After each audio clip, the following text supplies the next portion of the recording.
Hello everyone. This video is an introduction to the new feature known as Power Pipelines. Pipelines aims to simplify application lifecycle management within the Power Platform by bringing deployment automation capabilities into managed environments in a manner that is approachable for makers, admins, and developers. Admins can configure the pipelines through a model-driven app experience, and developers get this intuitive UI experience where they can deploy their solutions directly from their dev environments into QA and prod environments. So let's check it out in action.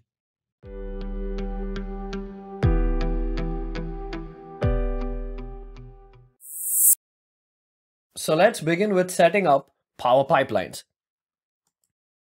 Now the first key step is to create an environment known as the host environment, which would be a special purpose environment which acts as the storage and management layer for all pipeline configuration, security, and run history. The recommendation is to create this as a dedicated production environment separate from your other environments in your tenant. And for healthy ALM, the recommendation is to at least have a minimum of 3 environments. As you can see in my scenario here, I have a dev environment, a test environment, and a production environment. All of the 3 are of type production. Now I'll create a host environment. I will call this pipeline orchestrator. Important to note the region in which you create this host environment. The other environments that will be a part of the pipeline experience also need to be a part of the same region. You can create multiple host environments. The type, I will pick production. This entire experience requires Microsoft Dataverse. The host environment does not need to have managed environment enabled, but all your environments that would be a part of the pipeline deployment process would need to have manage environments enabled. Manage environments help increase visibility and control for your environments. My new environment, Pipeline Orchestrator, has been successfully created. For my Pipeline Orchestrator environment, I will head over to Resources, go to Dynamics 365 Apps, click Install App, select Power Platform Pipelines. This will begin the installation process for my host environment. Once the Power Platform Pipelines solution is installed, in the host environment, we will get an app where we can start configuring our deployment pipelines.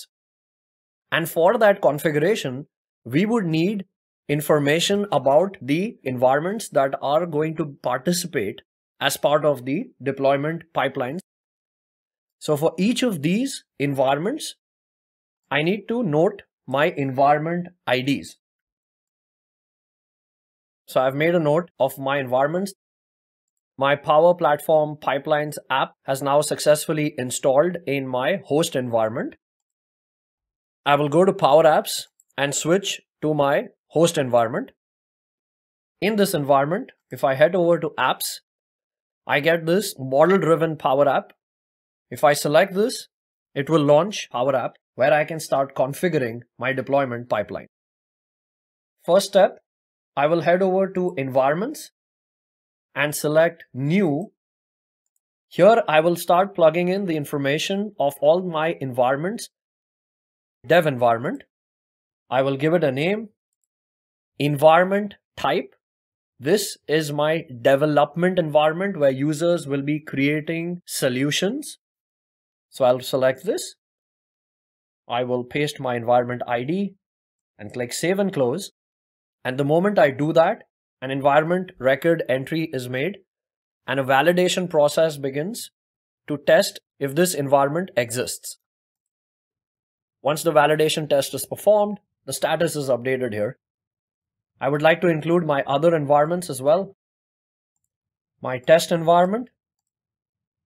The environment type in this case I will select as the target environment because my makers who are creating the solutions in dev, I would like the pipeline experience to deploy it as a managed solution to my target environment, which in this case is my test environment.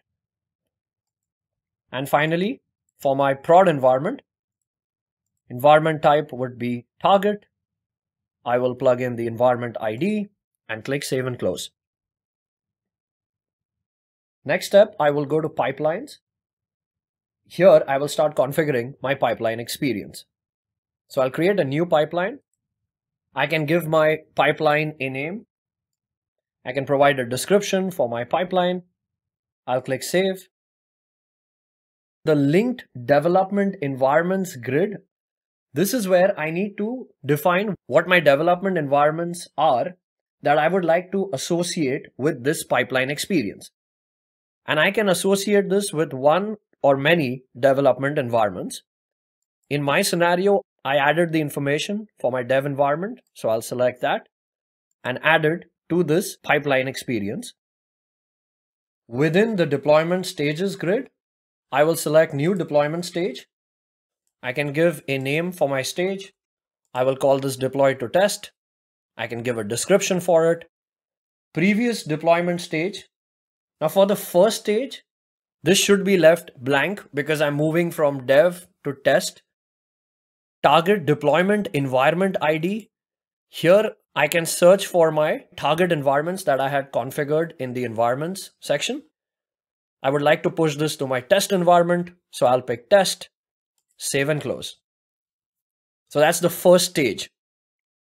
I can add additional stages as well to this pipeline. Move it from dev to test and then move it from test to prod. I will call this deploy to production. Previous stage, in this scenario, there is a dependency that I would like to create.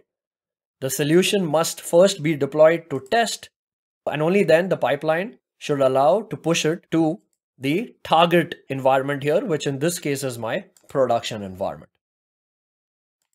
And that's how easy it is for me to configure my deployment pipeline. Once all of my configurations are done, I will click Save and Close. Now that I have a pipeline configured and ready to go, next step is to grant access to run the pipelines.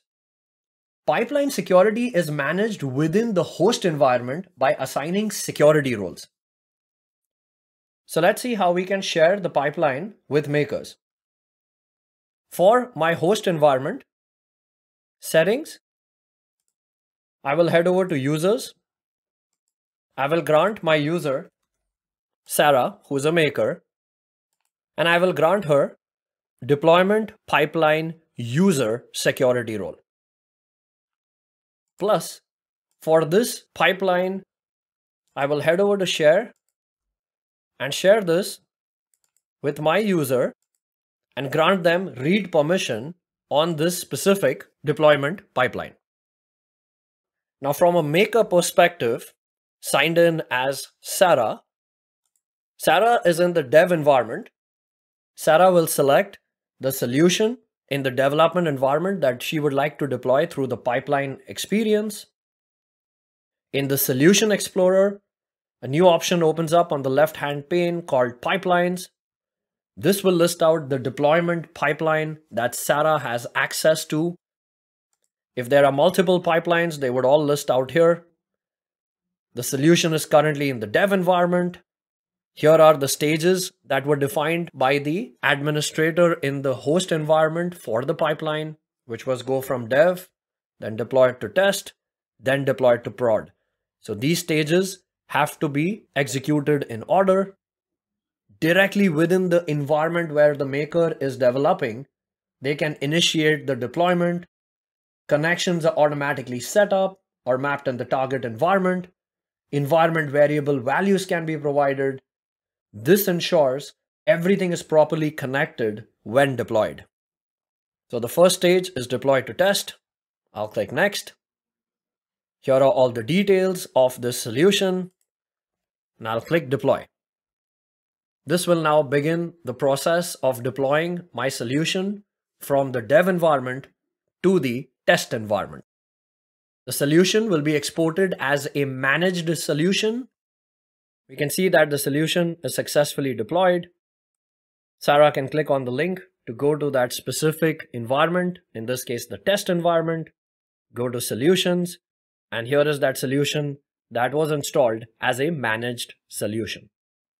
Sarah can validate the components of the solution. This solution has apps, flows. Through that same pipeline experience, Sarah can click deploy to deploy that solution to the final stage for this pipeline, which is the production environment. The process of deploying to production has started, and the solution has been successfully deployed to the production environment. And here is that solution that has been deployed in my production environment.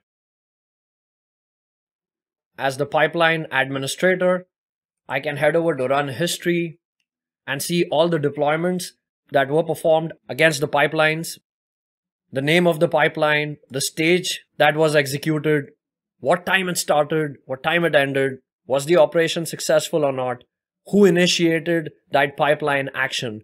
All of this is tracked and logged in the run history experience. If I head over to solution artifacts, I can see all the solutions that were deployed through the pipeline experience. I can select the solution, look at the details of that solution. I even get that exported managed solution that I can click and download. And I can see a list of the deployment information for that solution. If you enjoyed this video, then do like, comment, and subscribe to my YouTube channel. And thank you so much for watching.